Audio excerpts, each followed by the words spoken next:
un signo, no es un síntoma. Ustedes ya sabrán que la ictericia es objetivable y por lo tanto entra en la categoría de signo. Y vamos a empezar a definirla como la coloración amarillenta de piel y mucosas que ocurre a niveles de bilirrubina, generalmente cuando esto supera 2,5 miligramos de cilindro.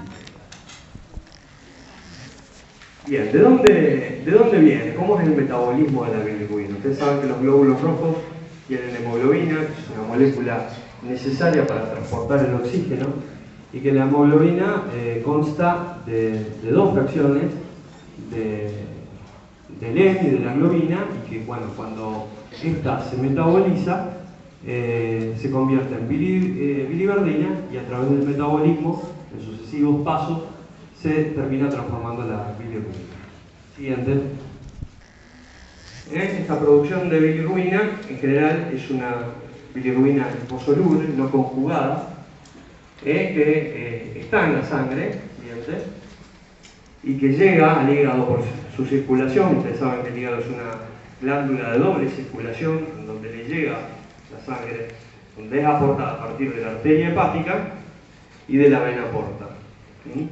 Y ahí en el acino hepático, a través de los sinusoides, llega a contacto con los hepatocitos, siguiente, y ahí en el hepatocito es captada y es conjugada a través de la enzima glucuroniltransferasa, y se convierte en bilirrubina directa conjugada. Esta es hidrosoluble y secreta por bilis.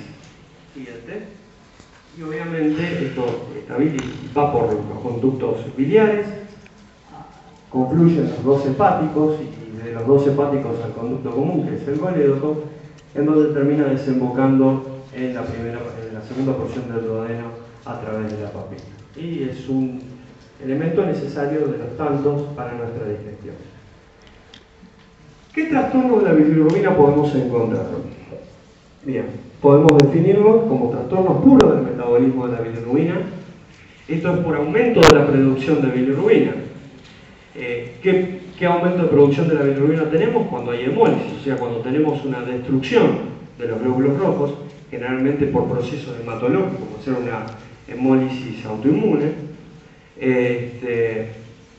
Cuando está inhibida o perjudicada o dañada la captación de la misma, esto se ve en la insuficiencia cardíaca, o cuando hay algunos desórdenes genéticos que impiden una correcta conjugación, como es el síndrome de Gilbert, que ya vamos a ver un poquitito más. El síndrome de Gilbert es algo muy común, esto lo van a ver muy seguido, gente que viene con la bilirrubina un poquitito aumentada, no histéricos, pero con la bilirrubina un poquito aumentada. ¿Por qué? Porque cuando sacan sangre, obviamente la mayoría se saca sangre en ayunas, y este fenómeno suele destacarse cuando el paciente está en ayunas. Y otros trastornos genéticos mucho más raros, como el Klier-Nahar, el Klier-Nahar 1, se lo van a encontrar en los libros de texto, no creo que nadie se pregunte hoy día. O también el déficit de glucuroniltransferasa. Hay otros desórdenes genéticos que dan un aumento de la bilirrubina conjugada, directa, como el síndrome de Rotor y el Dubin-Johnson, que son muy raros también. No creo que se enfrenten en la vida de un paciente de esa característica. Y después, las enfermedades hepatobiliares. Las enfermedades hepatobiliares pueden aumentar la bilirrubina. Ese es el gran motivo del repaso de hoy, que vamos a repasar algunas, sobre todo las hepatitis biliares. Y a ella nos referimos a una hepatitis, una ictericia puramente hepatocelular, cuando hay lesión del hígado, lesión de las células que conforman la gran parte del parénquima hepático, que es el hepatocito, en donde hay una disminución de la conjugación y excreción de bilis, y es la más afectada en la excreción de bilirrubina directa. Ejemplos de ello es cualquier hepatitis viral aguda, cualquier hepatitis medicamentosa, la hepatitis alcohólica, que es una entidad muy grave, poco conocida pero muy grave, que es cuando los pacientes, generalmente cuando un paciente presenta una hepatitis alcohólica es un adicto, después de grandes ingestas de alcohol, durante mucho tiempo presentan una hepatitis muy mal pronóstico. Y después tenemos las ictericias colestáticas, que no son ya por un daño del hepatocito, sino por un problema en la excreción, un problema en el flujo de la bilis. O sea, esto es poshepático, o sea, la bilis ya pasó, ya se formó, ya se conjugó, pero hay problemas en la excreción. Y esta la vamos a dividir en dos. En las colestasis, ese fenómeno de déficit en la excreción, de problema en el flujo de bilis, en clínica nos vamos a referir como colestasis. Y las colestasis las dividimos en dos. En las colestasis intrahepáticas, en donde el problema puede estar en el hepatocito mismo, dentro del hepatocito mismo, en el canalículo biliar, la ventana por donde el hepatocito va arrojando la bilis, en transportadores específicos, o en los conductos biliares intrahepáticos. Y las colestasis extrahepáticas es cuando afectan, aquellas entidades o enfermedades que afectan los conductos biliares extrahepáticos, o sea, los hepáticos derecho e izquierdo, o el colédoco, o el cístico. Bien, siguiente. No, volvemos uno para atrás. En el primer grupo, lo que vamos a encontrar es que la vía biliar no está dilatada. Eso es muy importante, porque cuando ustedes tienen una ictericia y sepan definir que es una colestasis, eso ya lo vamos a ver cuando lo veamos en el laboratorio, vamos a tener que diferenciar si es primero una colestasis intrahepática de una extrahepática. Y lo primero que vamos a mirar es cómo está la vía biliar. Y en el primer grupo, la vía biliar va a estar no dilatada. Siguiente. Acá Virginia le había preparado, disculpen, no me presento, yo con el apuro, yo soy Mario Tano, del Servicio de Gastroenterología. Esta clase la debería dar Virginia Rayardo, pero por problemas personales no pudo venir, me pidió que la reemplazara. Entonces, Virginia le había preparado algo que hoy se hace cada vez menos, se hace solamente con fines terapéuticos, que es la colangiografía retroendoscópica, y esto es una colangiografía retroendoscópica normal, con una vía biliar no dilatada. Hoy como método diagnóstico no lo estamos utilizando tanto, porque es un método invasivo.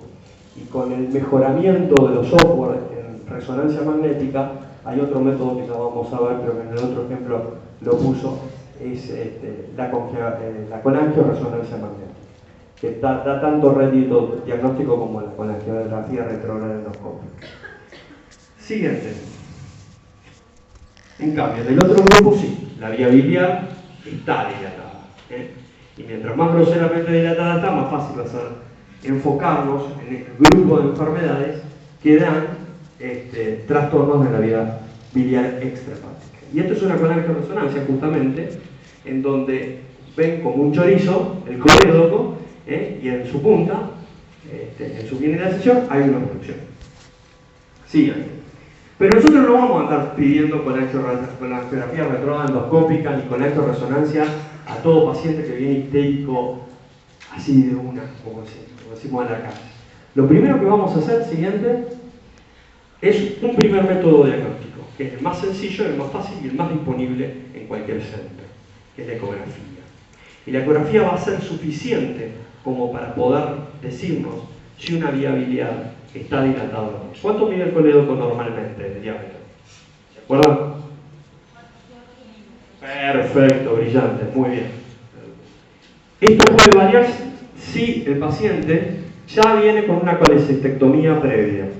Ustedes sepan que hay mucha gente que tiene operada la vesícula y que si le sacaron la vesícula, el colédoco puede estar a través de los años un poquito más dilatado de 4 milímetros. Puede tener 5, 6, 7, si esa persona le sacaron hace 20 años atrás un cálculo, una vesícula con cálculos, puede estar un poquito más dilatada y eso no quiere decir que el colédoco esté enfermo.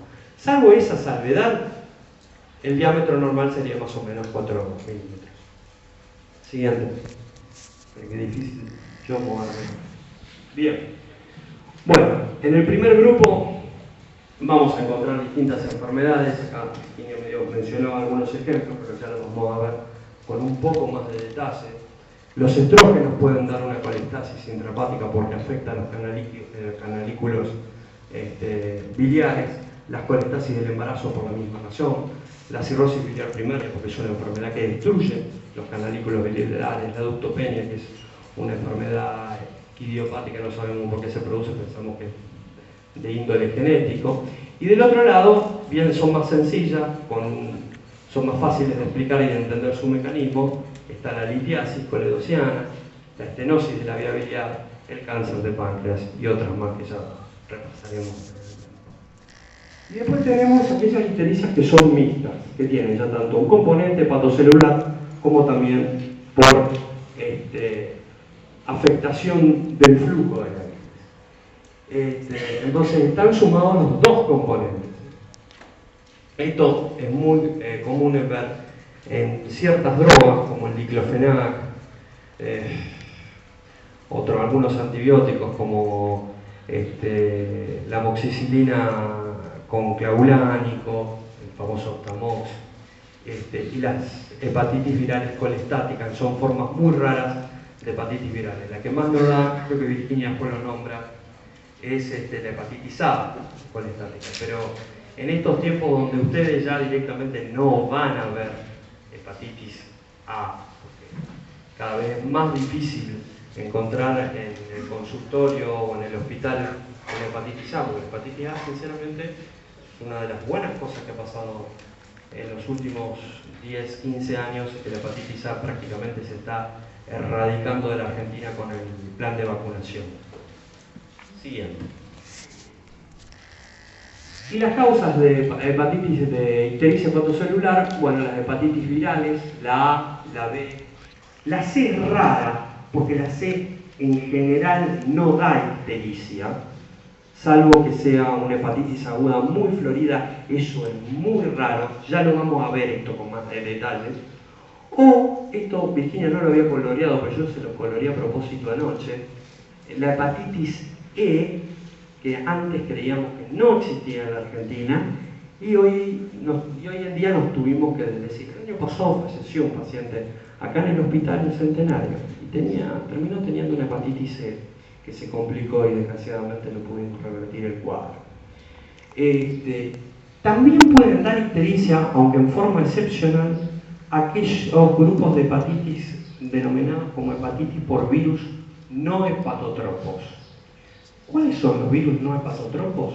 Fundamentalmente el virus de Epstein-Barr, el citomegalovirus, el herpes, aunque el herpes justamente da hepatitis graves anistéricas, y una catrelada de virus más como que entran el parvovirus, el enterovirus y demás. Pero fundamentalmente tengan en cabeza los dos primeros que nombré, el citomegalovirus y el Epstein-Barr. Y estos pueden dar hepatitis en el contexto de un síndrome mononucleosiforme. Cuando vean una típica mononucleosis, con ganglio, con dolor de cabeza, mucha fiebre, mucha astenia, pero que el paciente se pone ictérico y las enzimas hepáticas están elevadas, semejando con una ictericia, tengan en cuenta que puede ser una hepatitis, no por una hepatitis A, no una hepatitis B, sino una hepatitis por mononucleosis, ya sea por citomegalo o Epstein-Barr, propiamente dicho, propiamente el virus de la mononucleosis. Existen otros hepatitis muy comunes. En la tercera edad son muy comunes las hepatitis medicamentosas. Acá mencionaba el alotano y el paracetamol, que son dos clásicos de la literatura.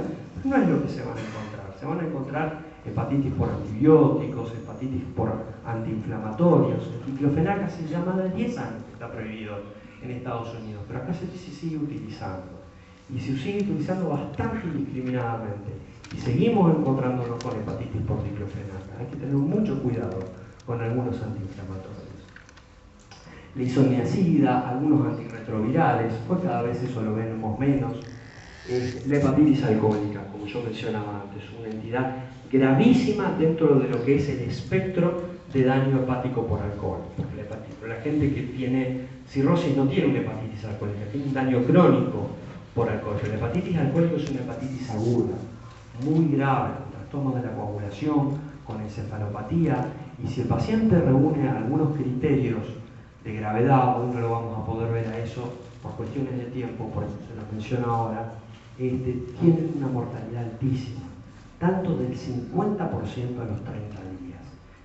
Esto lo van a ver muchos quienes puedan cursar algún tipo de formación clínica en el hospital público, esto lo van a ver, desgraciadamente se van a topar algún día, porque quienes hacen hepatitis alcohólica son gente que no se alimenta bien y cuyo único alimento es el alcohol. Son los grandes indigentes que viven en la calle y toman cachuña. ¿Saben lo que es la cachuña? El alcohol puro con azúcar y limón. Para mucha gente eso es todo su alimento. Obviamente que son gente con trastornos psiquiátricos y con un alcoholismo asociado, pero es muy triste ver, porque son pacientes que muy difícilmente salgan de su situación social y que terminan teniendo una hepatitis alcohólica y que mueren de las complicaciones o de la insuficiencia hepática misma por esta entidad. Las hepatitis autoinmunes, no tan raras en nuestro medio, en Argentina, más frecuente en mujeres, a todas las edades. La cirrosis descompensada, esto es una verdad de perogrullo. La ictericia hepatocelular aparece en cualquier hígado enfermo en un estadio avanzado, que es una cirrosis, en un estadio avanzado de cualquier entidad crónica, y la insuficiencia hepática misma le lleva a desarrollar ictericia. De hecho, la bilirrubina es uno de los marcadores en los donde nos dice si un paciente ya debería entrar en lista de trasplante y qué lugar va a tener en esa lista de trasplante. En la lista de trasplante, ustedes se imaginarán, no es la cola del banco, donde bueno, te pongo en una lista y vas a esperar a ver tu turno. No, existe un score, que es el score de MEL, en donde con distintos parámetros crudos, entre ellos la bilirrubina, el que tenga el puntaje más alto es el que primero va a estar en la lista. Obviamente que hay otras variables también que se tienen en cuenta, pero justamente como son parámetros duros, que no son subjetivos, esto se puede hacer muy bien y el CUDAIO puede verificar que cada centro tiene sus pacientes en lista y cómo está el estatus de esos pacientes para poder confeccionar la lista nacional. Este sistema se usa prácticamente en todo el mundo. En Estados Unidos se usa el mismo sistema. Bien. El hígado de shock, esto es muy raro de ver, pero el hígado de shock es en cualquier shock, un shock hipovolémico, un shock séptico, en donde ya la circulación general está muy afectada y cuando afecta el hígado, esto es raro porque el hígado como tiene una doble circulación, como decíamos al principio, es raro que la circulación se vea comprometida, pero a veces sucede. El hígado de shock también da una necrosis general con afectación de la función hepática y que puede desarrollar como expresión una ictericia hepatocelular. Siguiente. Y las ictericias colestáticas, que ya dijimos que vamos a repasar algunas causas. Las intrahepáticas es cuando se afecta el hepatocito y los canalículos biliares.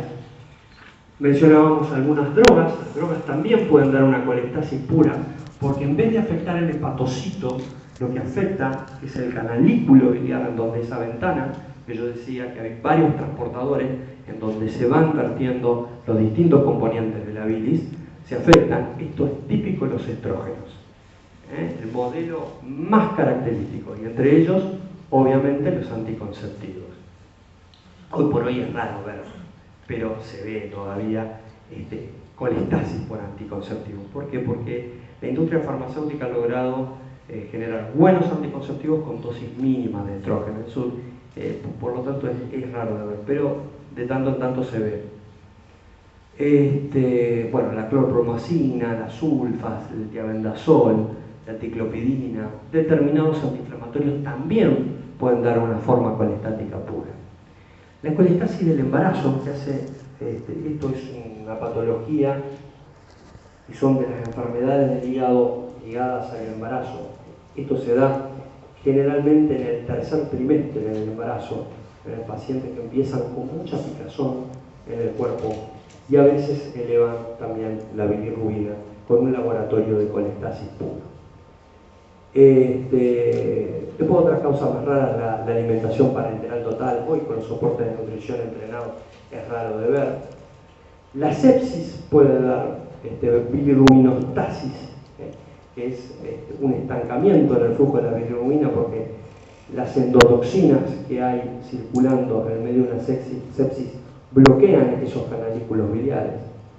Hay una enfermedad que es por una espiroqueta, igual que el treponema pallium de la sífilis, que es la espiroqueta de la leptospirosis, que también puede dar una forma colestática de enfermedad hepática asociada generalmente a afectación renal. Las hepatitis virales colestáticas, esto es algo raro, como yo ya les había dicho, es muy raro, la única que puede llegar a darlo cuando teníamos hepatitis A rolete, porque era una enfermedad muy característica de nuestra zona, había un grupo de pacientes que desarrollaban más que nada colestasis. Hace muchos años que no vemos una hepatitis colectática, de hecho hace bastantes años que no vemos hepatitis A, pero era un subgrupo y nosotros teníamos que estar alerta porque era difícil hacer el diagnóstico diferencial si uno no lo pensaba. Y las hepatitis alcohólicas colestáticas también son muy raras, generalmente son una hepatitis con características muy propias que si hay tiempo después la podemos tocar y si a ustedes les interesa podemos explayarlo. Siguiente. Y la colestasis extrahepática es todo lo que afecta la vía biliar grosera. Los cálculos de la vía biliar por lejos son la primera causa. Los tumores de la vía biliar, incluyendo el ampuloma, que es el tumor de la desembocadura del colédoco, los tumores de páncreas, sobre todo los de la cabeza del páncreas, los tumores de duodeno, que son raros afortunadamente, la pancreatitis crónica, que también es rara, puede desencadenar en obstrucción de la vía biliar, la estenosis quirúrgica de la vía biliar. Esto no es tan raro, desgraciadamente a veces los accidentes dentro del quirófano ocurren y se deben ligar, ocurren secciones del colédoco accidentales y se debe poner una prótesis, un tubo de Kerr y ligar el colédoco, pero esa ligadura puede llevar al tiempo una estenosis por fibrosis y eso desencadenar una colestasis por obstrucción crónica que puede llegar a terminar en una cirrosis biliar secundaria. Las colangitis esclerosantes primarias, que es una enfermedad específica de la vía biliar, y el ascaris, que es un parásito que suele alojarse en nuestro medio, es prácticamente inexistente. Siguiente. Bueno, vamos entonces al laboratorio. Cuando tenemos una ictericia, ¿qué es lo que vamos a pedir además de la rutina general? Todo paciente debe tener hemograma, función renal, el medio interno, pero nos va a interesar aquello que son el laboratorio de función hepática, lo que nosotros llamamos test de función hepática. Bien. En primer lugar vamos a utilizar la bilirrubina. ¿En qué proporción tenemos la bilirrubina conjugada y en qué proporción tenemos la bilirrubina indirecta? ¿Esto por qué va a ser importante? Justamente porque nos va a decir y nos va a decir, más allá de las imágenes, ¿dónde está el problema? Si es una bilirrubina predominantemente indirecta, vamos a hablar de causas y vamos a pensar de causas que yo mencioné al principio. Un Gilbert, una hemólisis, algo que pudiera llevar a una hemólisis, una insuficiencia cardíaca. Pero si la bilirrubina es más o menos proporcional, y después vamos a ver que esto va a ir acompañado con otros trastornos de los test de función hepática, podemos pensar que puede llegar a ser una hepatitis. Y si la bilirrubina es claramente directa, con mucha fosfatasa alcalina, como vamos a ver, o con gamma-glutamitrapeptidasa, puede ser un problema obstructivo. O sea, la bilirrubina directa nos va a decir que la bilirrubina está aumentada, pero después la proporción de cada una nos va a decir a dónde puede estar el problema. Después tenemos las enzimas hepáticas, la SAT o TGO, o la LAT o TGP. Los laboratorios en general siguen utilizando la terminología antigua, otros laboratorios no. Tengan familiarizados, acuérdense cuál era cuál, lo van a ver informado de distintas maneras. La gamma-glutamitrapeptidasa, la gamma G, la que nosotros llamamos gamma GT, normalmente, que también es una herramienta muy importante. La fosfatasa alcalina, la 5-nucleotidasa, que esto no lo pedimos tanto de rutina, ya lo pedimos cuando el paciente ya viene con mucha pinta de colestasis y queremos confirmar realmente, queremos saber si hay un componente colestático, la 5-nucleotidasa es de utilidad. Importantísimo en tiempo-bilirrubina, y ya vamos a ver por qué, la albúmina y la colinesterasa. Y estos tres últimos nos van a hablar de la funcionalidad, de la reserva hepática, cómo está funcionando el hígado. ¿El hígado está funcionando bien? La gente, cuando empieza de hígado y sabe un poquitito, lo primero que quiere mirar es la bilirrubina y las transaminasas. Y se preocupa porque las transaminasas están en 4.000 o en 6.000 y por ahí quieren hasta decidir, en la ansiedad, los médicos jóvenes deciden una internación porque las enzimas hepáticas están muy elevadas. No, para nada. Un hígado que está enfermo es el hígado que altera la coagulación. Ya vamos a ver, un hígado que está crónicamente muy enfermo es un hígado que altera la albúmina. Siguiente. Esto no lo debían enseñarlo, pero chicos, al fines prácticos ustedes se van a recibir de médicos. Los docentes, esto nunca lo digan en un examen, o se va a comer una bola, porque el hepatograma no existe, en teoría. Pero cuando salgan afuera y tengan que hacer un pedido de laboratorio, y estén con los tiempos contados y no sobra el tiempo, porque tienen 15 minutos para un turno, todas las obras sociales, cuando hacen un pedido de hepatograma, lo aceptan. Pero sepan que cuando ustedes piden un hepatograma, lo que están pidiendo es esto: bilirrubina total, transaminasas, fosfatasa-alcalina, y hay que agregarle hepatograma con gamma-GT. Y ahí ya tienen ahorrado 4 pedidos. A la hora de escribir este pedido, no se van a acordar de mis palabras. Pero nunca digan no, porque para estudiar un hígado hay que pedir hepatograma. No, nunca digan eso. Si lo llega a agarrar Berli, Tano, Besone en una mesa que se nos va a mirar con la cara, test de función hepática. Esos son los test de función hepática, incluyen todo esto. Pero a los fines prácticos, cuando ya estén trabajando afuera, un hepatograma incluye lo que está en rojo. Les digo porque se usa y se usa muchísimo. Yo cuando estoy trabajando en consultorio, yo pido hepatograma, no voy a estar pidiendo GOT, FAR, etc. Bueno, siguiente. ¿Quedó claro eso, no? Bien. Eso fue un tip entre nosotros para el día de mañana cuando ya tengan título, no para rendir examen. Bien, bueno, vamos a hablar entonces un poquito de las transaminasas, dentro del valor que tiene en el contexto de una ictericia. La SAT y la LAT. Las transaminasas sabemos que son enzimas que están situadas en el citoplasma de la célula hepática. En realidad, la SAT está dentro de la mitocondria y que cuando aumentan en sangre indican principalmente un daño en el hepatocito. Con aumento de la permeabilidad, o puede ser por un daño que no significa la muerte del hepatocito, un aumento de la permeabilidad de la membrana de la célula, o directamente porque el hepatocito se muere, pierde su membrana y estas enzimas se liberan al torrente sanguíneo, entonces aumentan su dosaje en sangre. Ese es el laboratorio de daño o de necrosis hepatocelular.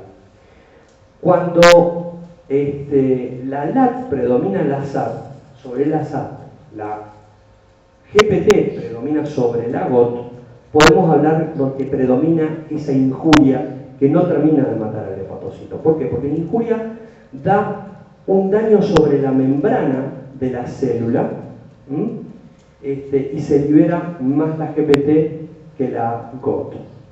Pero cuando el hepatocito muere, cuando hay necrosis, cuando ya hay destrucción mitocondrial, lo que predomina es la SAT sobre la GOT. Eso es importante fisiopatológicamente después cuando conozcan determinadas enfermedades y cuando se encuentran con una GOT sobre GPT, es porque hay mucha necrosis y eso puede hablar, por ejemplo, de una hepatitis muy grave. Yo tengo un paciente ictérico con 11 de bilirrubina que no entiendo si está encefalopático o no, lo veo medio perdido, pero me contesta coherentemente. El tiempo de coagulación está en 62 de tasa. Pero yo veo que no le palpo el hígado y tiene una SAT sobre una LAT y ese paciente es un paciente grave, un paciente que está comiendo hígado. Eso es un detalle que para tener en cuenta. Siguiente. Bien. La gamma-glutamitraspeptidasa, la fosfatasa alcalina y en menor medida de las 5 nucleotidasas que no lo usamos tan frecuentemente, pero se usa. Son enzimas que están situadas en las membranas celulares y en el sitio canalicular del hepatocito y en los conductillos biliares. Y la retención de bilis induce la síntesis de gamma GT. Y estas aumentan cuando hay colestasis o cuando hay una masa ocupante hepática. Es el laboratorio de colestasis o de masa ocupante. Entonces, si yo viene un paciente histérico y tiene 62 de GPT y 41 de GOT, están aumentadas las enzimas hepáticas, pero viene con 600 de fosfatasa-alcalina y 400 de gamma GT, eso es un laboratorio de colestasis. Y ahí es cuando yo me voy a preocupar más primero por la ecografía, para que me diga si esto es una colestasis intrahepática o extrahepática, dependiendo de cómo tenga el diámetro del colédoco, y me voy a enfocar en buscar patologías de obstrucción. Y si no la tiene dilatada, puede ser una colestasis intrahepática, voy a pensar en todas aquellas causas de colestasis intrahepática, o justamente la ecografía también me va a servir para detectar alguna masa ocupante de espacio dentro del hígado que me esté dando este tipo de laboratorio. Siguiente. Y lo que yo les mencionaba antes, esto es fundamental a la hora de analizar una hepatitis aguda o una enfermedad hepática crónica que comienza a descompensarse. El tiempo de protrombina. ¿Por qué? Porque mide la función de los factores de coagulación 2, 5, 7 y 10. Y el fibrinógeno, que es la vía extrínseca. También debemos tener en cuenta la albúmina y la colinesterasa. Estas proteínas son sintetizadas en el hígado y su disminución, la albúmina, la colinesterasa y el prolongación del tiempo de protrombina, reflejan disminución de la reserva hepática. O sea, son el laboratorio de insuficiencia hepática. Y si los factores de coagulación tienen una vida media corta, entonces el tiempo de protrombina me dice si el hígado está fallando ahora. El hígado empezó a fallar ahora, es una enfermedad aguda, un daño que está desarrollándose rápidamente. En cambio, la colinesterasa y la albúmina evalúan la reserva hepática subaguda y o crónica. ¿Por qué? Porque los tiempos de las moléculas de la coagulación, los factores de coagulación, tienen una vida media muy cortita. Entonces se degradan rápidamente. Cuando fallan, es porque hace poquito que empezaron a fallar. Si no, el trastorno de coagulación lo hubiese tenido antes. Pero si un paciente tiene un trastorno de la coagulación ante una enfermedad hepática X y la albúmina es normal, es porque esa enfermedad es reciente. Pero podemos encontrar un paciente histérico y ya tiene signos de hepatopatía crónica, no tiene hígado, pero tiene un vaso grande, y la albúmina está disminuida. Ese paciente hace rato que tiene una enfermedad hepática y se está descompensando ahora. Se puso histérico ahora, ese paciente a lo mejor tiene una hepatitis C de 40 años de evolución, que ya está cirrótico y ya está entrando en la fase descompensada de la cirrosis. Entonces es muy importante saber para qué usamos cada una, pero son las que nos dice cómo está funcionando el hígado. Tiempo de protrombina y la albúmina. Yo creo que después Virginia lo menciona, pero el machaque creo que es docente. Recuerden esta cifra. Tiempo de protrombina se informa el tiempo y el testigo, y generalmente se informa la tasa. Nosotros somos prácticos, miramos mucho la tasa, que se llama en la jerga del laboratorio el QUIC. Tasa menos del 50% en una ictericia, probablemente una hepatitis aguda, se interna. El criterio de internación es un paciente con riesgo de vida. Después hay otras cosas, pero esa es una regla que la tienen que tener desde el primer día que pisan afuera de la facultad y van a recibir un paciente histérico y todo parece indicar una hepatitis porque las transaminasas están muy altas, además, eso puede ser una hepatitis muy grave y lo voy a ver con la tasa. También se ve con el RIN, pero el RIN no está disponible en todos los laboratorios a las 3 de la mañana. Y a ustedes, los pacientes, estos les van a caer a las 3 de la mañana. Es la ley de Murphy. Porque ese paciente no solamente lo van a tener que internar, van a tener que llamar a un superior y pedir permiso para ver cómo se hace un traslado a un centro de trasplante. Un paciente que debe ser trasladado a un centro de trasplante. Bien. Bueno. Entonces, acá hay una cosa que forma parte de la práctica común en hepatología. El tema de los factores K dependientes. Ustedes van a ver que a todos los pacientes con hepatopatía crónica les agregan la vitamina K de rutina, justamente para ver cuánto corrige la vitamina K la coagulación, porque los factores K dependientes, como son el 2, el 7, el 9 y el 10, requieren vitamina K para su funcionamiento. La vitamina K es una vitamina liposoluble que requiere de vías con correcto flujo biliar para su absorción intestinal y puede disminuir la absorción, la colestasis. La colestasis, como la bilis es necesaria para la absorción de vitaminas liposolubles, si hay colestasis y no hay bilis en el aparato digestivo, no se absorbe la vitamina K. Y esto falsamente puede prolongar el tiempo protromino. Entonces, ¿qué hacemos al paciente? Le damos vitamina K. Si corrige, bueno, evidentemente una colestasis y no es que el hígado está tan enfermo. La prolongación del tiempo protrominal puede deberse además de una insuficiencia hepática al déficit de vitamina K, entonces hay que saber el diagnóstico diferencial. Que se realiza agregándole vitamina K. Acá de rutina se le da vitamina K cuando se interna cualquier hepatólogo. ¿Sí? Lo van a ver mucho esto cuando se reciba. Bueno, la vitamina K no solamente por colestasis puede estar disminuida, también hay trastornos de mala absorción o desnutrición. Justamente estos pacientes que son alcoholistas, lo que yo mencionaba, tienen grandes déficits de vitamina K porque están mal nutridos. Sigan. Bueno, como les decía, la administración de vitamina K en forma parenteral o de forma subcutánea o intramuscular puede corregir todo esto. Cuando tenemos este problema, entonces, ¿cómo evaluamos al paciente? Otra cosa que podemos hacer, antes era muy difícil, hoy está cada vez más disponible, es el dosaje directo de factor 5. En el primer mundo se usa esto, para evaluar una hepatitis aguda, una insuficiencia hepática, el factor 5 es el rigor, y también el número mágico es del 50%. Cuando el factor 5 está dividido por el 50%, estamos ante una hepatopatía aguda grave, cuando pensamos en una enfermedad aguda. Es específico y no es de vitamina K dependiente. El tema es que en la mayoría de los centros el factor 5 se hace, en nuestro hospital se hace, pero no te lo hacen a las 3 de la mañana, que es lo que a uno le gustaría contar para definir rápidamente un paciente. Y a veces tarda mucho, que tardan 2 o 3 días. Esto históricamente lo hacía el servicio de hematología dentro del laboratorio. Bueno, pero en algunos centros de alta complejidad, los centros de trasplante tienen factor 5 a toda hora. Pero cada vez es más sencillo tener el factor 5 a mano, así que tenganlo en cuenta, porque probablemente para cuando ustedes estén trabajando el factor 5 sea algo muy común.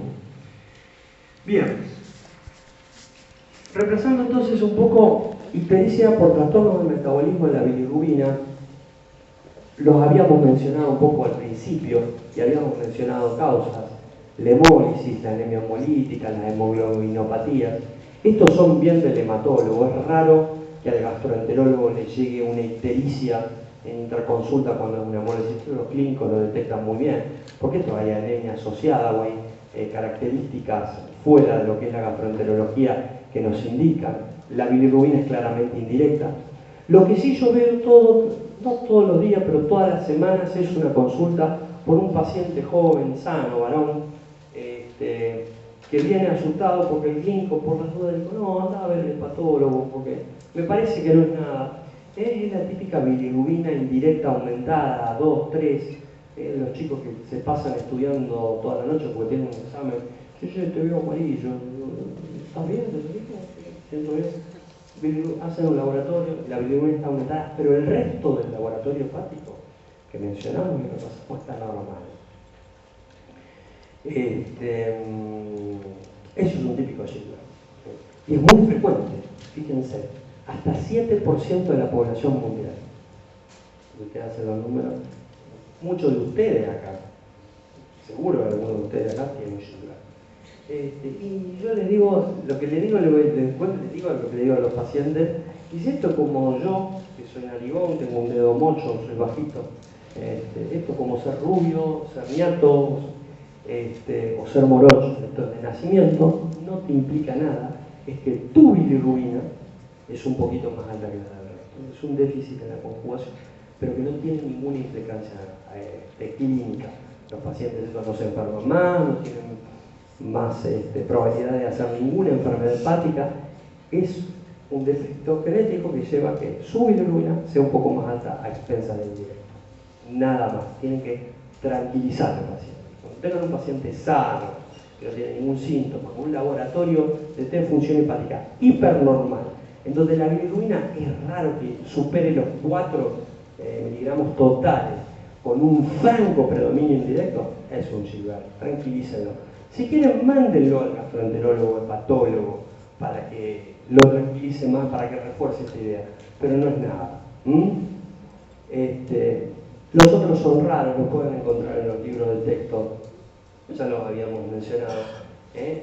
Y los primeros cursan sin coliuria y los segundos, el rotor, el Dubin Johnson, los Kleganacher, con coluria. Estos son un poquito más graves, estos sí producen daño hepático, pero son rarísimos y forman parte de lo que se ve en hepatología pediátrica. Son enfermedades de la niñez.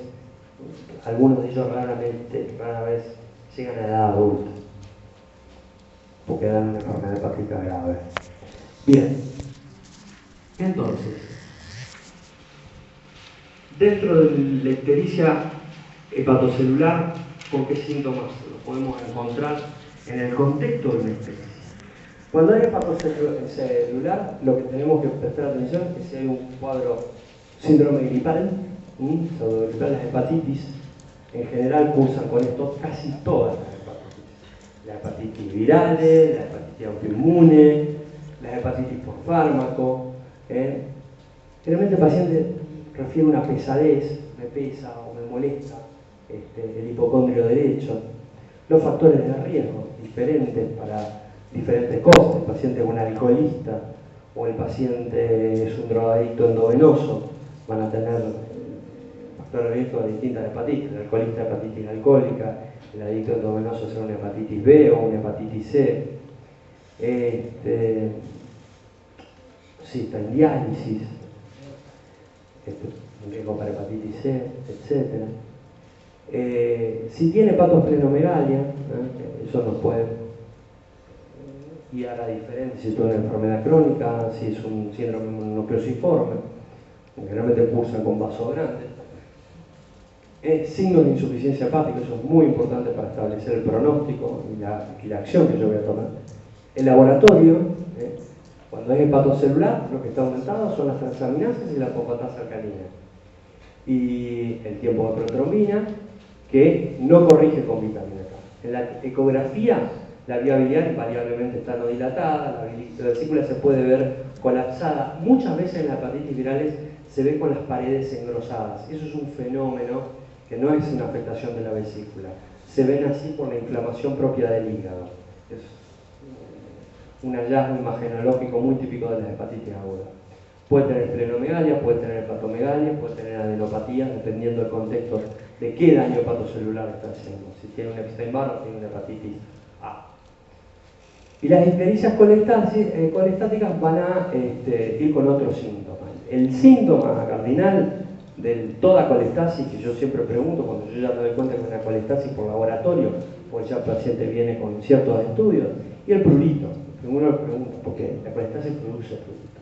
No todas, no es un signo que deba estar sí o sí para que sea colestasis, pero es muy frecuente. Como muchas de las colestasis se producen por cálculos, lo que yo voy a querer saber es si tengo un cólico biliar. Me voy a preguntar por el típico dolor del cólico biliar, en epigástrico o en fosa, en hipocondrio derecho, después de una ingesta copiosa de grasas, que tiene predominio nocturno, un dolor que típicamente nos despierta a la madrugada. Si tiene antecedentes de los mismos, si hay síntomas ante el asma. Esto es un hallazgo en piel que puede verse a colestasis crónica, o si tiene colangitis, que es con el antecedente de haber tenido una cirugía reciente. El laboratorio, ahí voy a ver que si bien en un grupo las enzimas hepáticas eran más altas que la fosfatasa alcalina, acá lo que va a predominar es lo que yo le expliqué antes, la fosfatasa alcalina y la gamma GT van a predominar encima de las transaminas.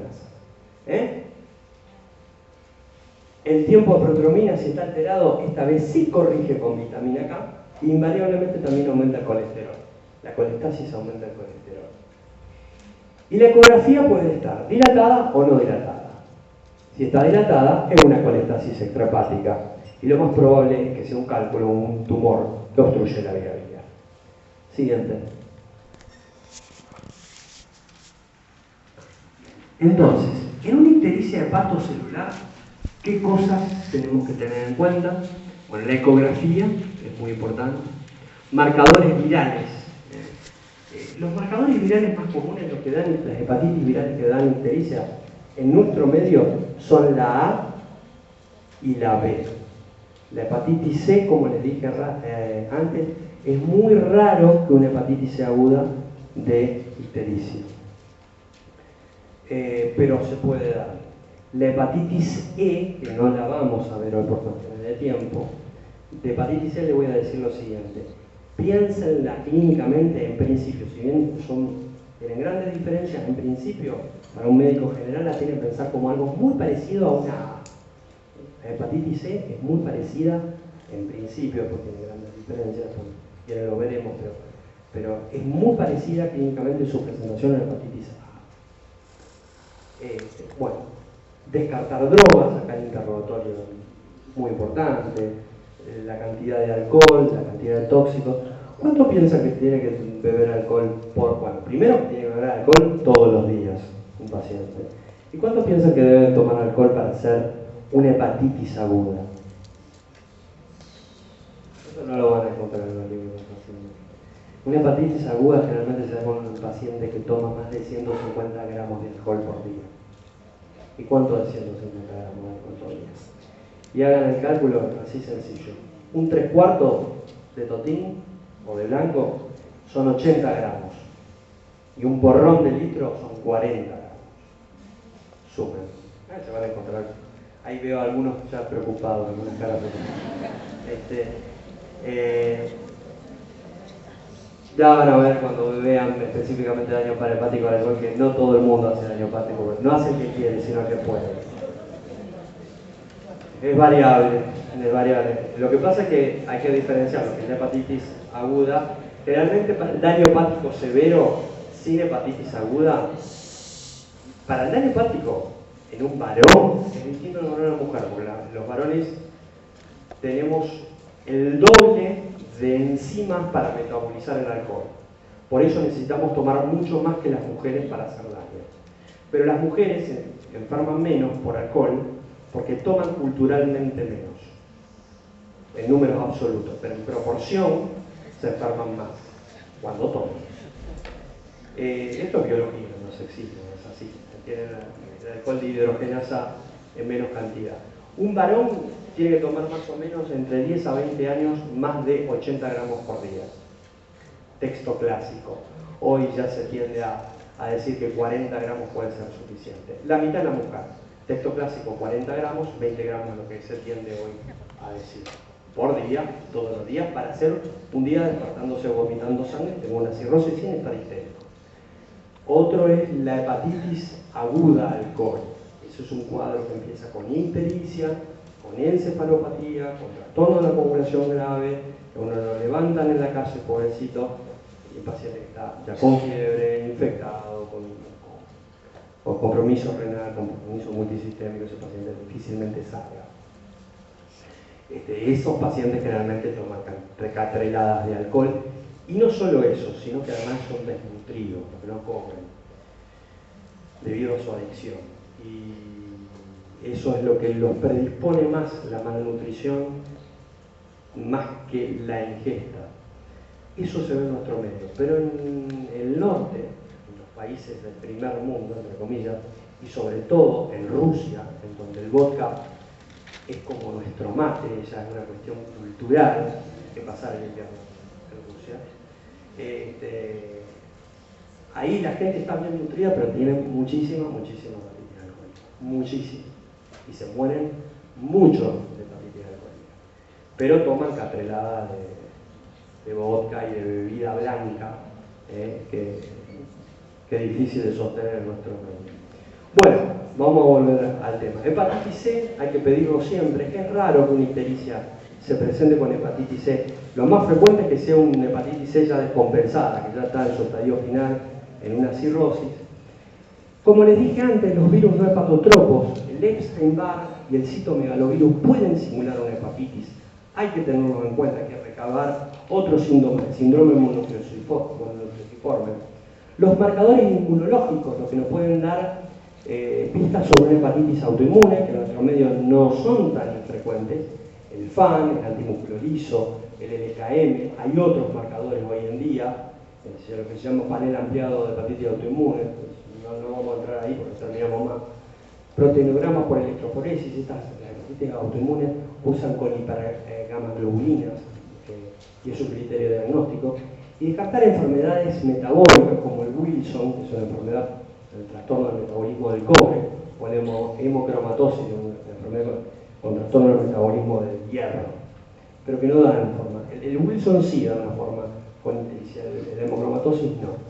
Y eventualmente, cuando uno va agotando distintas instancias, tenemos la biopsia hepática. Siguiente. Con respecto a la ictericia colestática, la metodología del estudio, como dijimos, la ecografía, antes que nada, nos define para allá o para allá, blanco o negro. En la vía biliar no dilatada tenemos que recabar alcohol, los marcadores virales que a veces pueden dar una hepatitis colestática. La A da una hepatitis colestática, aunque cada vez la vemos mucho menos. Tenemos que pedir los antimitocondriales porque son el marcador de cirrosis biliar primaria, que es una enfermedad que afecta a los conductos biliares intrahepáticos, o la colagitis esclerosante primaria, que es una enfermedad que afecta tanto los conductos intrahepáticos como los extrahepáticos. Pero que en una ecografía no se va a ver dilatada. El trastorno se va a ver en una colangiorresonancia. Y la vía biliar dilatada, con colestasia extrahepática, ahí lo que yo tengo que buscar es el tumor. Acá les puso la colangiografía retrógrada endoscópica en el algoritmo. Esto no se hace más para diagnóstico. Esto es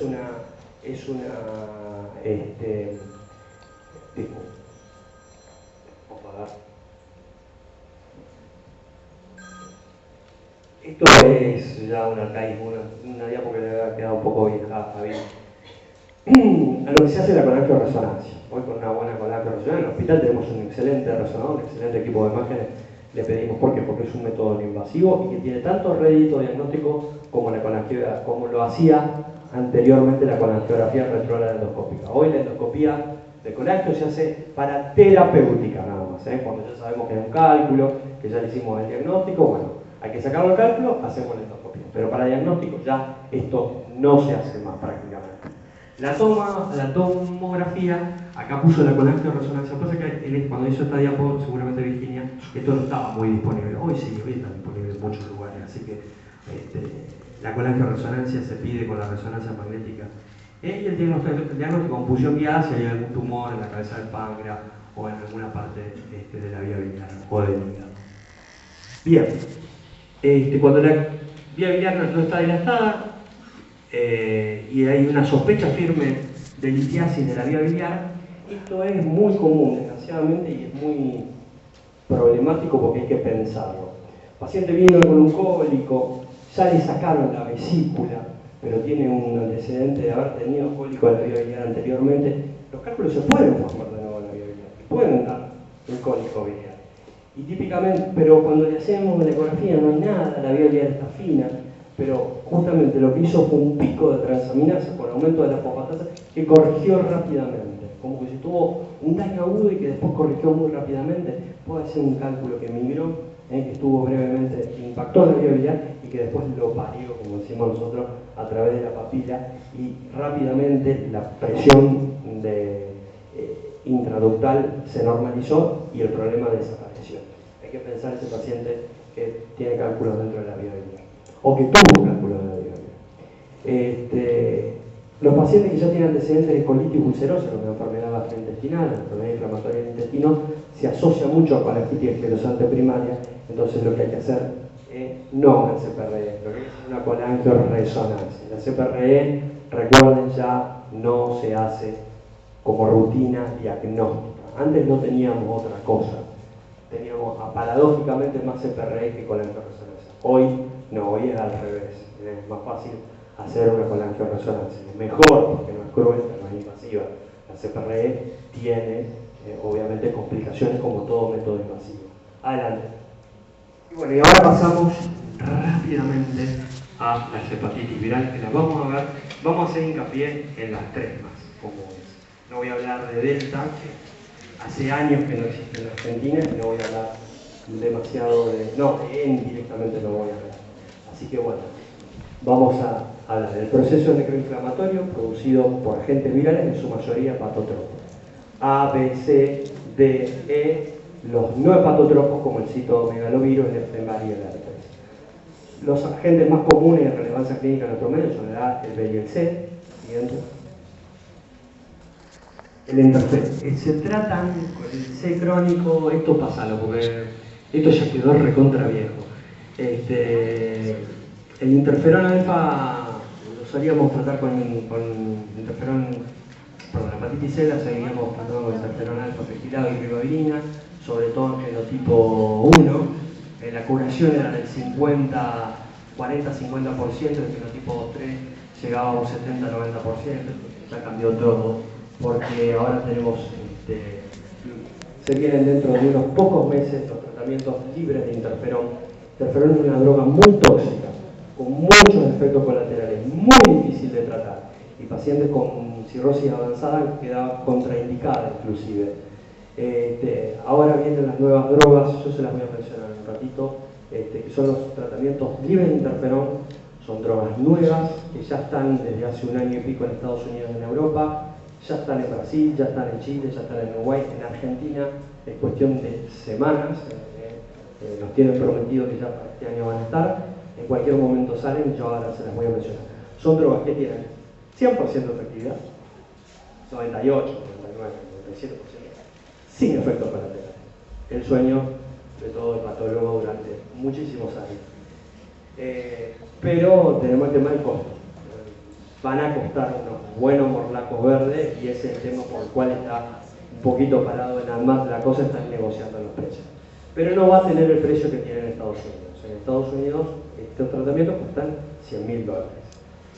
Acá en Argentina, afortunadamente, los pajaritos nos están contando en el oído que va a bajar bastante el precio, van a costar $20.000. Igual es la cacerolada de plata. Pero no se crean que el interferón y la ribavirina, más el telaprevir, que es lo que tenemos disponible ahora, cuesta mucho más barato. Así que no va a ser un gran impacto en el sistema de salud. Siguiente. Pero se van a curar todos. O sea, la hepatitis C, antes del problema crónico y demás, se termina la hepatitis C. Ya se está terminando en el mundo la hepatitis C con estos nuevos tratamientos. Perdón, fuimos a la...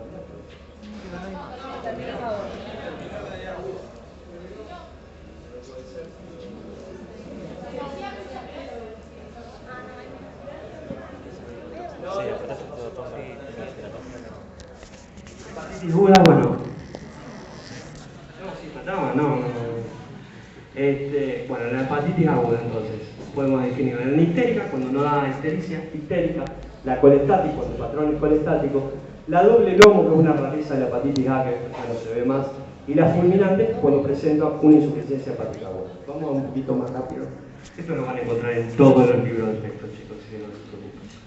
La hepatitis crónica es aquella hepatitis, siguiente, una inflamación hepática de inicio insidioso que no da síntomas, persistente, con aumento de transaminasa, poca transaminasa. La hepatitis aguda da mucha transaminasa. La hepatitis aguda va más de 10 veces el valor normal. Las crónicas generalmente van menos de 10 veces el valor normal. Y tal puede estar precedido de una hepatitis aguda. Siguiente. O puede darse la reactivación de una hepatitis crónica B que simula una hepatitis aguda, pero en realidad es un paciente que ya viene enfermo de antes. Siguiente. Hepatitis aguda, las manifestaciones clínicas, la más frecuente en la infancia, ahora directamente ya ni se ve con el plan de vacunación. Todos los chicos en Argentina están vacunados y el descenso es realmente un desplome, un derrumbe de la incidencia de hepatitis A. Para que ustedes se den una idea, yo que soy hepatólogo, hace 5 años que no veo una hepatitis A. Las únicas 3 hepatitis A que vi en los últimos 5 años, hace 3 años, fueron todos chicos más o menos de la edad de ustedes, que no entraron en el plan de vacunación, se contagiaron 2 en Bolivia y 1 en Ecuador. Hepatitis A en Argentina prácticamente ya no hay más. Bien, la transmisión es fecal-oral, o sea, en contaminación con heces, porque es un enterovirus que se excreta en la materia fecal. La mayoría son niños asintomáticos, era así. Hoy está pasando lo que pasa en el primer mundo. Son aquellos que no se vacunaron, que van a las zonas endémicas y terminan comiendo en la calle o algo, terminan comiendo caca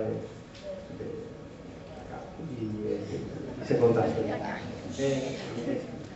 Es así.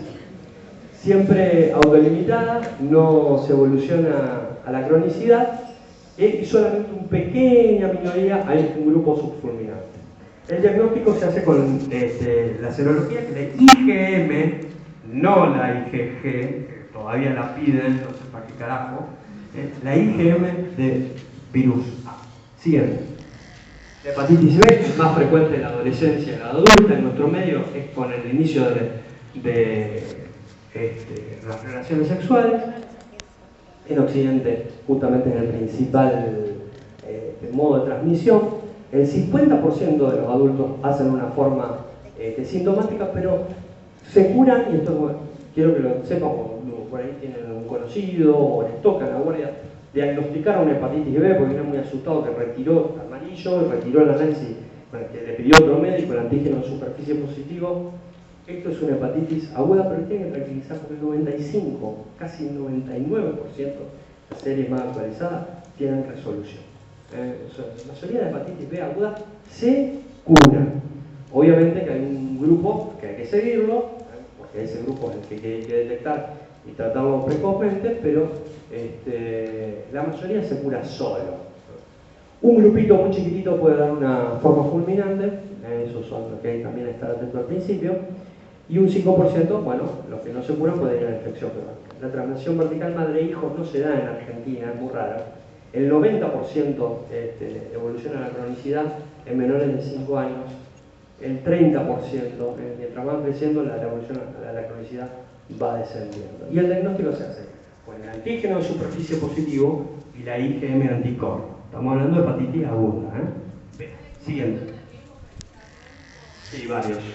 Inmunosupresión, diabetes. Los pacientes homosexuales no se sabe bien, tienen algún trastorno en la inmunidad, frecuentemente tienen una evolución en la cronicidad. Bueno, cualquier inmunosupresión que te ocurra es un factor de riesgo de transmisión. Bien. La hepatitis, otro factor de riesgo es que yo no le iba a hablar a esto, pero lo voy a tener que hablar muy rápido. Que hagan una hepatitis poco florida. O sea, justamente al revés de lo que debiera ser. O sea, poco amarillo, poco transaminasa, tened cuidado, esas son las que cuando la hepatitis es bien vigorosa, como una hepatitis, en realidad es la respuesta del sistema inmune que está atacando el hígado para desembarazarse del virus. Cuando la respuesta inmune es vigorosa y el paciente se pone amarillo y levanta bien las transaminasas, toca un poco el tiempo de protromina, ese seguro que se va a curar en la hepatitis, seguro. Hay que prestarle atención al paciente que justamente no levanta la bilirrubina, que hace una forma casi asintomática. Ese es el que yo le tengo que prestar atención porque es posible que evolucione a la cronicidad. Se puede curar, pero también es posible que vaya a la cronicidad. Hepatitis C aguda, rarísima, no la van a ver. Nosotros creo que podemos llegar a ver una por año y tenemos el sesgo de especialidad. Solo el 20-25% son sintomáticas, en la práctica clínica son menos todavía. El 80% evoluciona a la cronicidad. Ahora no nos importa porque la vamos a tratar y la vamos a curar todas. Los que tienen infección aguda sintomática tienen menor evolución a la cronicidad. Es lo mismo que la B, justamente una hepatitis C que es raro de ver, muy histérica, con mucha enzima, a ese hay que seguirlo, porque es posible que se cure, que entre en ese 20% de hepatitis C aguda que se curan espontáneamente sin ningún tratamiento. Eso sépanlo. Una hepatitis no da nunca hepatitis fulminante, nunca. Salvo que un paciente tenga un hígado previamente muy enfermo por otra patología, un cirrótico, el colmo de la de mala suerte, pero un cirrótico, muy cirrótico, justo se hizo una endoscopía. Bueno, las endoscopías a veces pueden transmitir una hepatitis en forma intrahospitalaria por una cuestión de los váteres de anestesia, que a veces quedan contaminados y se manda una hepatitis C, y eso sí puede llegar a ser una hepatitis C, pero es lo que llamamos acute on chronic, que es una forma aguda sobre un hígado, esto es muy específico, pero fuera de eso no da una hepatitis fulminante. ¿Y cómo hacemos el diagnóstico? Con los anticuerpos, con el ELISA, y después lo confirmamos con la PCR o la carga viral. Hoy directamente estamos pidiendo carga viral a todo el mundo. Pero la carga viral detectable, no detectable, y si no, ¿cuánto tiene? Recordemos una ARN virus. Todas las hepatitis agudas tienen un periodo prodrómico de hiporexia, fiebre. Si no es síndrome de gripal, puede haber dolor abdominal, diarrea, fiebre altracea, es muy común en la hepatitis B, el dolor abdominal, la diarrea y los vómitos más en la hepatitis A. Un periodo de estado que es la ictericia, el decamiento general, con el pico de transaminasas, y es cuando empiezan a mejorar los síntomas.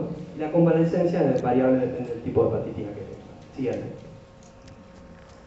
La hepatitis A de curso habitual tiene aumento de la bilirrubina, la SAT y la LAT por arriba de 10, 20 veces inclusive, llegando a 40, 70, no es un factor pronóstico. Que la LAT siempre arriba de la SAT, y cuando esto se invierte, sí es un factor pronóstico. Cuando hay más SAT que LAT, ahí sí pare la oreja porque está quemando hígado. La gamma GT y la FAL pueden estar aumentadas de forma variable, pero no es importante, siempre menos que las transaminasas. La tasa de protromina es lo que yo voy a ver. Lo normal es que esté poco alterada. Si está muy alterada, también es un factor pronóstico. La colinesterasa y la albúmina, como una enfermedad aguda, pueden estar normales y no hay evidencia de encefalopatía. Si aparece la encefalopatía, ojo al piojo, porque podemos estar también con una hepatitis. La hepatitis aguda severa es la que altera la tasa de protromina, como les mencioné, a menos del 50%, o más de un ring 1,5. Pero lo más rápido que tienen siempre es la tasa de protromina. Y que no tenga hepatitis, que no tenga encefalopatía. Siguiente.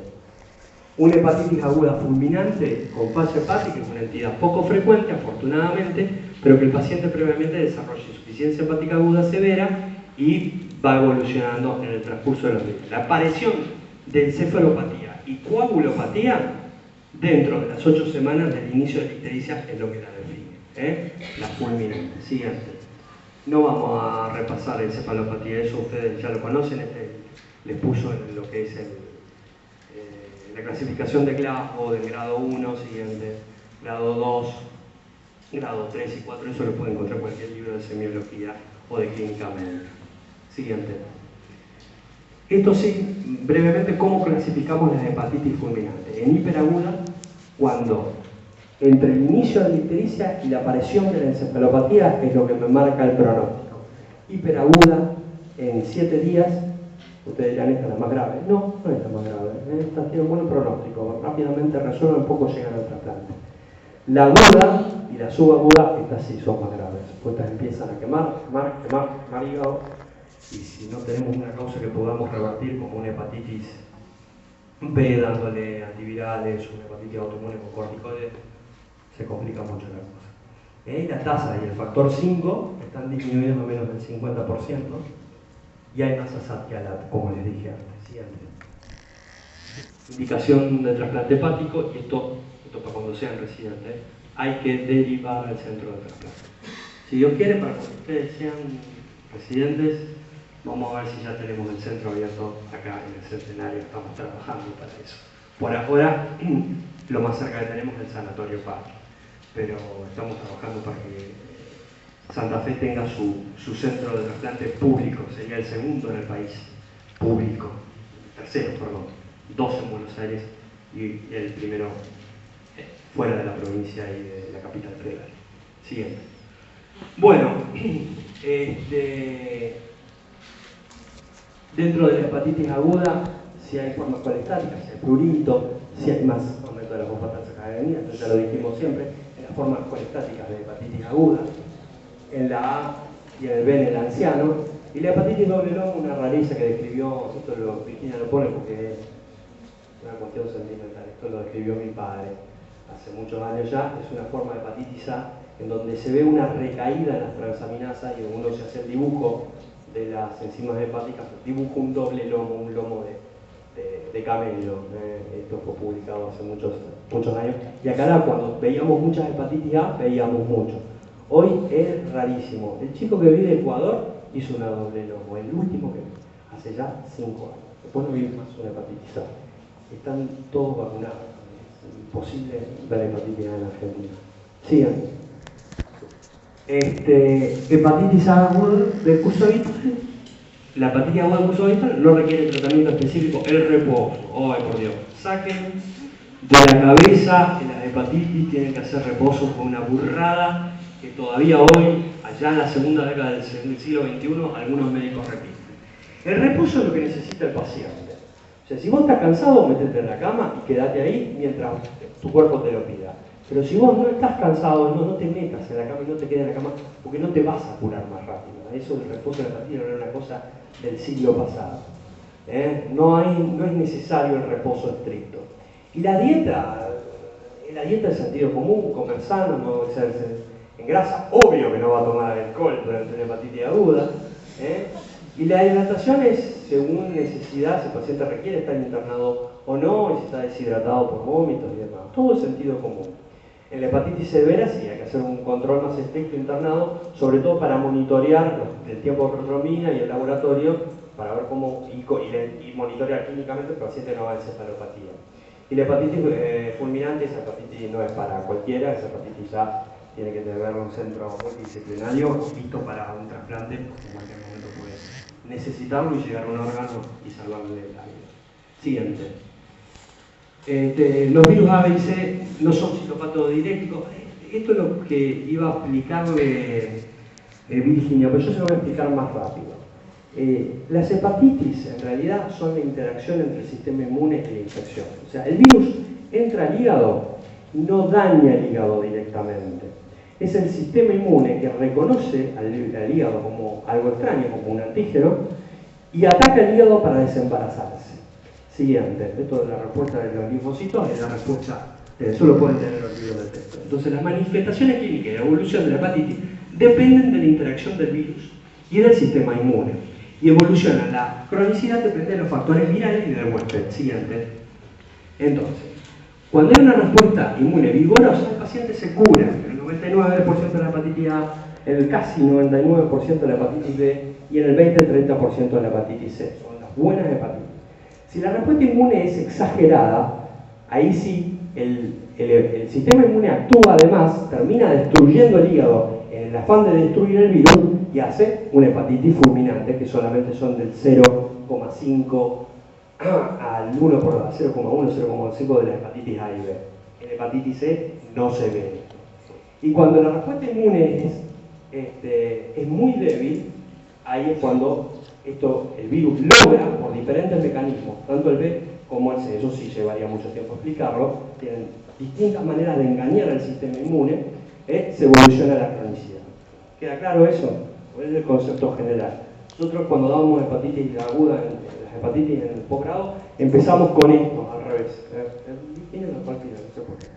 Vamos a ver. Siguiente. Las hepatitis crónicas, entonces, la mayoría de las hepatitis crónicas son asintomáticas. Se diagnostican por la positividad de marcadores en banco de sangre, es típico que vienen del banco de sangre. Me llegó la cartita de propia donación y me dicen que tengo hepatitis. Bueno, es un garrón, pero generalmente después no es para tanto. Por ahí no son hepatitis B, son anticuerpos positivos. Presentan leve aumento de la LAT y la SAT. La LAT generalmente está sobre la SAT, siempre en la hepatitis crónica. Ocasionalmente hay un aumento leve de la gamma GT o de la FAT. Hay prolongaciones del tiempo de protrombina, disminución de la glicolensterasa, disminución de las plaquetas.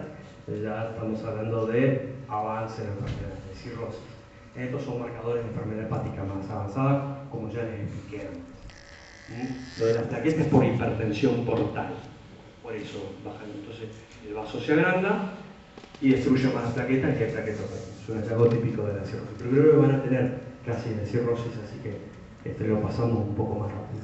La biopsia hepática que nos va a decir, va a dar varios datos, el grado de inflamación, no el diagnóstico lo va a hacer con marcadores, el grado de inflamación y la severidad de la inflamación, porque son criterios diagnósticos, criterios de tratamiento en algunos casos. Siguiente. Que puede estar la inflamación circunscripta al espacio porta o ir, si va avanzando, al grado 4 de inflamación, se va tomando todo el resto del parénquima hepático, o sea, va sobrepasando el espacio porta. Siguiente. Este es un ejemplo que les pone Virginia, el espacio porta está totalmente infiltrado, son glóbulos blancos, y está el siguiente. Bien, pero lo más importante en una biopsia hepática son las células estrelladas, que no las vamos a ver en la biopsia, pero vamos a ver la consecuencia. Cuando hay una injuria crónica, esta célula que está en el sinusoide se activa. ¿Y qué va a fabricar? Colágeno. ¿Y colágeno qué lleva? Fibrosis. ¿Y la fibrosis qué lleva? Cirrosis. Entonces, la activación de la célula estrellada en forma crónica da su estimulación a la producción de fibrosis, y la fibrosis con el tiempo puede llegar a un estadio muy avanzado que es la cirrosis. Esa es la definición. Bien. Que tiene distintos estadios la fibrosis. Puede ser inexistente, o el estadio 0 o el estadio 1, que va avanzando a partir de los espacios porta, en el estadio 2, cuando empieza a formar puentes entre los estadios porta, esta es la fibrosis 3, y cuando estos puentes están bien consolidados se forman nódulos de regeneración. Eso es fibrosis 4, sinónimo y definición de cirrosis. Siguiente. Estos son ejemplos. Esto es una fibrosis 3, donde todavía no se llegan a formar los puentes, pero ya está queriendo como formarse un nódulo. Siguiente. Y entonces, el nódulo bien constituido de regeneración es la típica biopsia de la cirrosis. La evolución y la patogenia del virus B depende, bueno, como habíamos dicho, del huésped y del sistema inmune. Esta interacción es un proceso dinámico que determina distintas fases de la historia natural del individuo. El virus B crónico es, chicos, me van a putear arriba. Es muy complejo. Esto para leerlo muy tranquilo en casa, no lo vamos a poder ver tan rápido. Si quieren después, nos quedamos hablando un ratito más, yo no tengo problema. Y se los explico, pero tiene su complejidad. Inclusive hay gastroenterólogos, no hepatólogos, que todavía no lo entienden. Y hablemos lo mismo. Entonces, tiene varias etapas en la parte, la hepatitis B. Siguiente. La etapa de infección crónica, la de inmunotolerancia, en donde el virus y el sistema inmune conviven sin joderse mutuamente. No hay lesión hepática. Tenemos virus y tenemos un hígado sano. La etapa de hepatitis crónica con antígeno E positivo se llama inmunoactiva, cuando hay una hepatitis crónica donde el sistema inmune trata de eliminar el virus pero no lo logra. Siguiente. La infección crónica es que hay una mínima replicación viral, el virus está como apagado y por eso no hay lesión hepática. Eso es otro estadio. Siguiente, que tiene otro pronóstico. Perdón, anterior. Y la hepatitis crónica con E negativo, que es monoactiva, es otra forma de daño hepático un poco más leve que la inmuno, que la que dije antes, que es la de IgG positiva. Eso tiene implicancias por el tratamiento que se hace. Siguiente. Entonces, ¿cómo definimos una hepatitis crónica B? Esto me interesa que sepa. ¿Qué tiene? Un antígeno de superficie, más de 6 meses, o sea que no lo negativizó en 6 meses, porque pudo haberse infectado recientemente y estar curándose una hepatitis aguda. Que el DNA esté por arriba de 2000. Esto de 10 a la 4 copia es el viejo Amplicor, ni lo copian. Es el 2000 de Tacman, que es lo que se utiliza hoy en todo el mundo, ya en total en área hoy. El antígeno E negativo o positivo es indistinto para definir la cronicidad. La elevación persistente o intermitente de transaminasas, hay que tener mucho cuidado, porque pacientes pueden tener valles de transaminasas normales y estar con hepatitis crónica. Y la biopsia hepática que muestra la inflamación crónica con la producción de triglicéridos. Bueno, acá esto lo vamos a pasar, porque cómo podemos distinguir todo, la inmunoactiva y demás, esto se lo van a olvidar en 5 minutos. Así que, yo si quieren, después les dejo la clase, no es mía, es de Virginia, pero si quieren yo después la dejo en el... ¿Se puede pasar al escritorio de la computadora? Bueno, después para pasar. Yo traté recién, no pude, pero no intenté mucho. Después lo vemos. Un solo intento. Hepatitis crónica B, antígeno E positivo o negativo, el diagnóstico, bueno, es la interacción las transaminasas, la carga viral y la biopsia hepática. Siguiente. Entonces, ¿quiénes son candidatos a tratamiento? Los que tengan E o anti-E negativo, E positivo o negativo, eso es distinto, lo que va a variar es el tratamiento. El DNA más de 2000, el resto no lo copian, porque ya es viejo, eso no se usa más. Es con el método de Tacman, que todos los laboratorios en Argentina usan Tacman. Es más de 2000 unidades mililitros y así está puesto en el consenso argentino de tratamiento de hepatitis B. Transaminasas elevadas o daño histológico visto.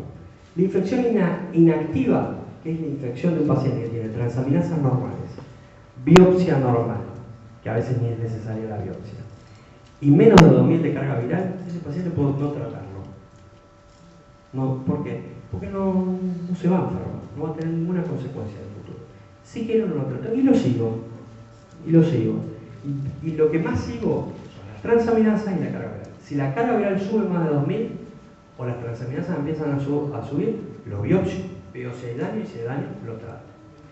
Los inmunotolerantes, seguimiento sin tratamiento, biopsia y tratamiento si hay daño histológico, lo que yo les acabo de decir, o tratamiento para disminuir la carga viral, evaluar individuos. Pero básicamente es eso. Siguiente. Es la carga viral menos 2000, transaminasas y si la biopsia hace necesario por alguna duda, se trata si hay daño. El tratamiento es PEG-interferona alfa 6 meses a un año, generalmente 6 meses. Tiene un 30% de curación, chicos. Solamente se le da a algunos pacientes. Hoy el interferón en hepatitis B está muy acotado. Generalmente se le damos a gente joven que se va a bancar el interferón, hay que bancarse el interferón. Entonces, imagínense que el interferón es estar engripado 6 meses. Vivir con fiebre, con mialgia, con malestar, produce mucha depresión, mucha irritabilidad. Es una droga de mierda, pero es lo único que había durante mucho tiempo. Ahora estamos bombardeo, tenemos antivirales nuevos. Pero en hepatitis B se sigue usando en un grupo muy pequeño que depende de algunas variables. Si son jóvenes, si son antígenos E positivo, eso responde mal, los antígenos E negativo no responden al interferón. Si tienen un genotipo, yo no le de genotipos virales en hepatitis B, pero muy específico, porque entiendo genotipo A que hay en el Rosario, se puede intentar. Pero solamente el 30 se cura. Lo que pasa es que tiene la ventaja, lo curás para siempre. Y la chance de ese 30%, y a mí, si yo tuviera 22 años o 30 años de una hepatitis B crónica, no me gustaría que me la den. Después lo podemos cambiar a las otras drogas, a los antivirales. Lo que más usamos por lejos es el entecavir, sino el tenofovir, pero fundamentalmente el entecavir es una excelente droga, no produce efectos colaterales, pero la tenemos que tomar muchos años, tal vez de por vida, aunque produce curación, pero la curación es muy lenta. La curación es la negativización del antígeno de superficie. Son análogos del nucleósido, que estas drogas lo que hacen es inhibir la replicación viral. Esto de que generan resistencia por mutaciones era con la lamivudina y la deformina. Hoy ya no se usan más estas drogas para tratar, están contraindicadas. El entecavir, cuando es usado de entrada, no genera resistencia. Lo mismo el tenofovir. Son las drogas que se usan más. Sigue. Y ya para ir terminando, la infección de virus C, un poquito de historia natural. Recuerden que el 20% va a la curación. Y solamente el 80%, solamente no, la gran mayoría va a forma crónica. El 30% es una hepatitis estable que no tiene ninguna consecuencia, que queda en un estadio 1, en el estadio 2, esto es muy común en mujeres que fueron infectadas muy jóvenes. Otros tienen una progresión variable, donde dentro de este grupo un 20% puede ir a la cirrosis y un 30% tiene una progresión severa que va indefectiblemente a la cirrosis. En la cirrosis, que se ve del 3 al 5% al año, desarrolla hepatocarcinoma y el 1 o 3% al año de los que ya llegan a la cirrosis empiezan con las complicaciones de cirrosis descompensada. ¿Cuáles son las complicaciones de la cirrosis descompensada? Bueno, secundaria, hipertensión portal, la hemorragia digestiva por varices, la encefalopatía, las infecciones y el hepatocarcinoma. Hoy el hepatocarcinoma también tiene que ser considerado una complicación de la enfermedad hepática avanzada crónica. Siguiente. Y esto puede darse en periodo variable de 10 años a 40 años dependiendo de varios factores, muchos factores son genéticos, pero lo que más marca es el alcohol. Cuando toma un paciente con hepatitis C crónica, toma alcohol, mal pronóstico porque quema etapas mucho más rápido que si no lo tomara.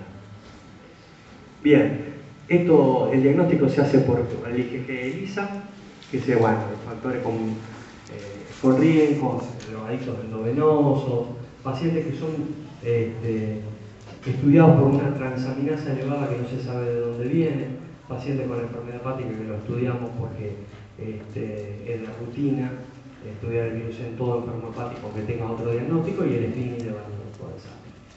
Hoy la PCR para confirmar el diagnóstico lo reemplazamos directamente con la carga viral. La PCR es la antigua. La PCR es una forma cualitativa de medir el ARN, cuando estamos hablando de virus C, el ARN del virus. ¿Tiene o no tiene virus ARN en sangre? La carga viral es la forma cuantitativa. Hoy por hoy ya perdimos directamente, porque si la PCR da positiva, tenemos que pedir por la carga viral, quemamos etapa. Hoy no es tan cara este método, de hecho cuestan lo mismo, porque se hace con la misma tecnología, no tiene sentido ya pedir PCR. Confirma el diagnóstico, nos puede hablar de hepatitis aguda, porque la hepatitis aguda tiene una carga viral baja, si tenemos la duda, y es para determinar infecciones en pacientes inmunosuprimidos que pueden tener virus C, el anticuerpo negativo, y obviamente para lo que más lo usamos es para evaluar la respuesta de los tratamientos cuando nosotros instituimos. Siguiente. Bueno, como le dijimos, la carga viral es para cuantificar la viremia, determinar la respuesta del tratamiento, definir la respuesta del tratamiento y, como les dije, el reemplazo de la PCR por sensibilidad. Es muy importante para nosotros el genotipo en virus, que son los distintos tipos de virus.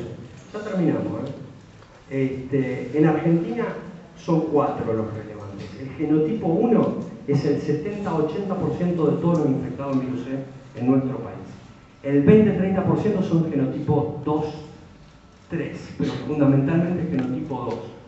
El genotipo 4 no hay prácticamente en Argentina, es un genotipo que existe en Egipto, fundamentalmente, y es muy raro que haya algún paciente. Tengo por ahí un marinero que debe haber bajado en Egipto alguna vez, llegando a una hepatitis, pero el genotipo 4 es muy raro. Y es fundamental para definir el tratamiento. Esto es muy del especialista, no me voy a adentrar. Siguiente. Bueno, la biopsia hepática justamente es para definir, no el confirmar el diagnóstico como dice acá, eso era antes, eso lo confirmamos con la serología. Pero sirve para descartar otras patologías, si tengo alguna duda, si veo algo raro, para ver otras patologías como el hígado graso, si hay sobrecarga de hierro, que pueden empeorar el pronóstico, pero sí me sirve para el pronóstico definir el grado y estadio. El grado es la inflamación, como vimos antes, cuán inflamado está el hígado fuera del espacio porta, y el estadio es el grado de fibrosis. Y recuerden que cuando es estadio 4 es cirrosis.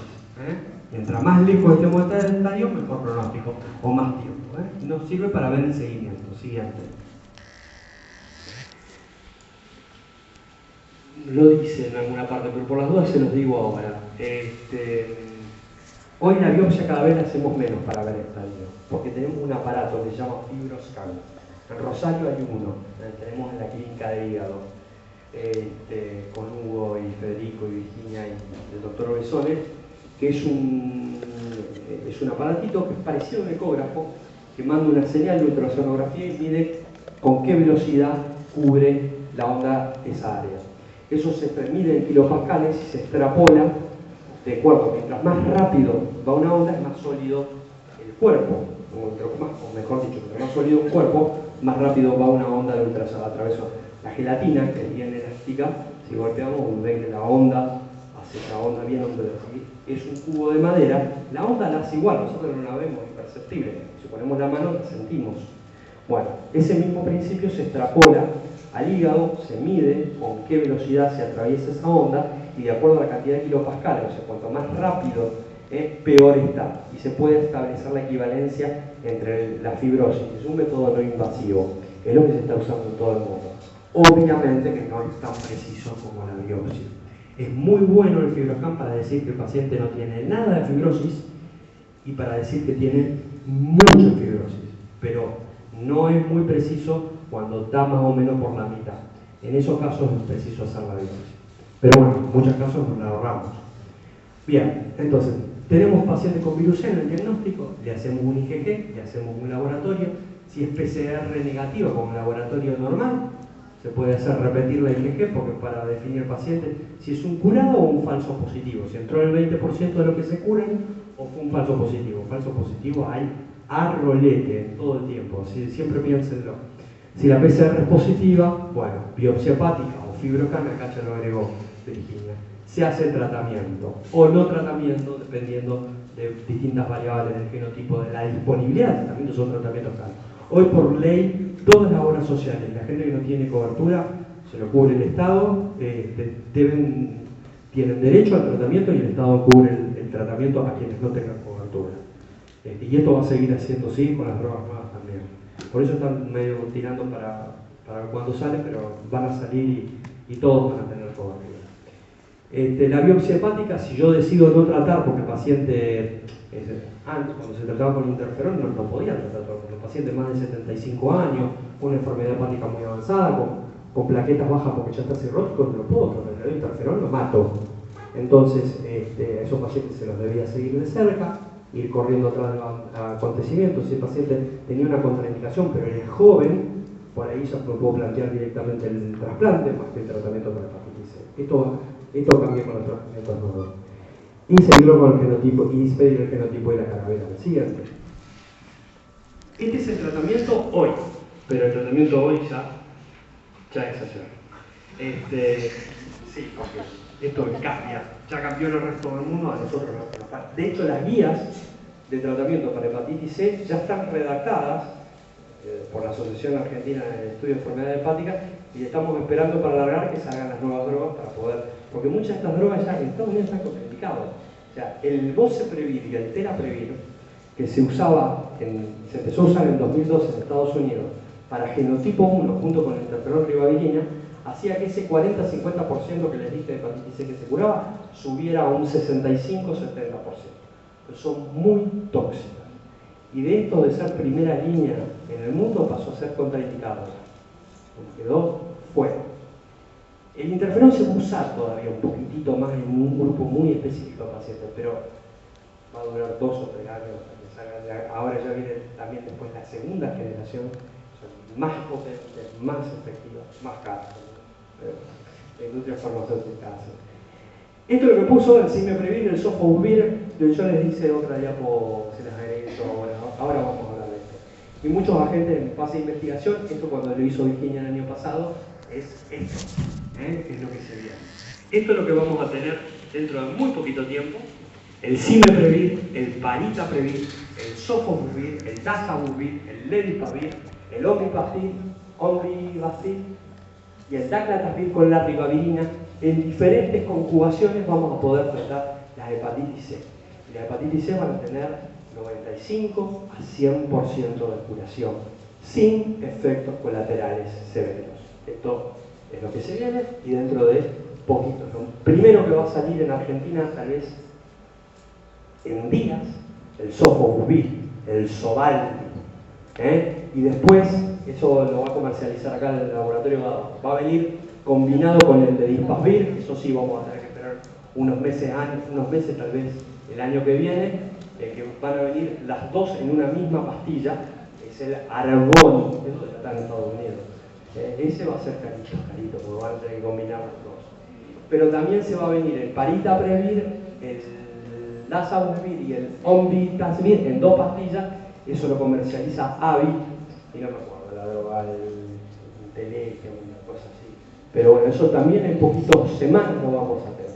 Y el Cimeprevir, que es de Janssen, que es una satélite de Johnson & Johnson, también se va a poder combinar con Sofosbuvir. Y el Daclatasvir, que es de Bristol, con el Sofosbuvir. Siguiente. Esto es lo que está aprobado en Estados Unidos. Hoy. Para genotipo 1, Sofosbuvir, Cimeprevir, Sofosbuvir, Ledipasvir, y el combo de AVI, como digo yo, que es el Paritaprevir, Dazabuvir, Ombitasvir y ribavirina. Con 2 semanas, o sea, 3 meses de tratamiento. Recuerden que antes les teníamos que dar casi un año de interferón a la hepatitis C. Ahora, en algunos casos, por ejemplo, en genotipo 2 y en genotipo 1, en algunos casos muy específicos, no en torno a esta diapositiva, con sofosbuvir y lerispavid, 8 semanas, o sea, 2 meses de tratamiento, 100% de curación. Pacientes seleccionados, que tengan carga viral baja, genotipo 1, bla, bla, bla. Pero hay pacientes que en 2 meses se van a poder curar de la hepatitis C. 0 efectos colaterales. Siguiente.